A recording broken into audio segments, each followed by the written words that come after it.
உங்க அப்பா இங்கதான் இருப்பாருன்னு சொன்னாங்க, அதான் தேடிக்கிட்டு இருக்கேன். எங்க உங்க அப்பாவே காணோம்? இல்ல, அந்த எங்களுக்கும் நக்கலா நையாண்டியா சம்பந்தம் இல்லாத குட்டி கதை இதெல்லாம் எங்களுக்கும் பேச தெரியும். 5 நிமிஷம் பேசுனதுக்கே கொளத்தூர் இந்த ஆட்டம் அடிச்சு பேசுனா அப்புறம் என்ன பண்றது?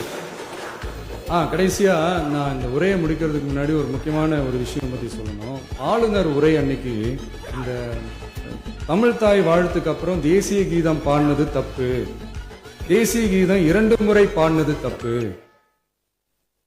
அப்படி ஒரு நிகழ்வு இதுக்கு முன்னாடி இந்த சட்டசபையில நடந்ததே கிடையாது, அந்த மரபையே மாத்திட்டீங்க, இப்படி ஒரு பெரிய ஒரு போர் மாதிரி எதிர்கட்சி சார்ந்தவங்க எல்லாம் சொன்னாங்க இல்லையா? அந்த மாநில உரிமை போராளிகளை, அந்த மரபு காக்கிற உரிமை போராளிகளை ஒரே ஒரு கேள்விதான் கேட்கணும். 2021 ஆகஸ்ட் 2 ஞாபகம் இருக்கா? Centenary celebration of Tamil Nadu legislature. அந்த ஃபங்க்ஷன்ல நம்ம முன்னாள் முதலமைச்சர் கருணாநிதி அவர்களோட கலைஞர் அவர்களுடைய கலைஞர் அவர்களுடைய புகைப்படத்தை மாண்புமிகு குடியரசுத் தலைவர் திறந்து வைக்கிற ஒரு ஃபங்க்ஷன்.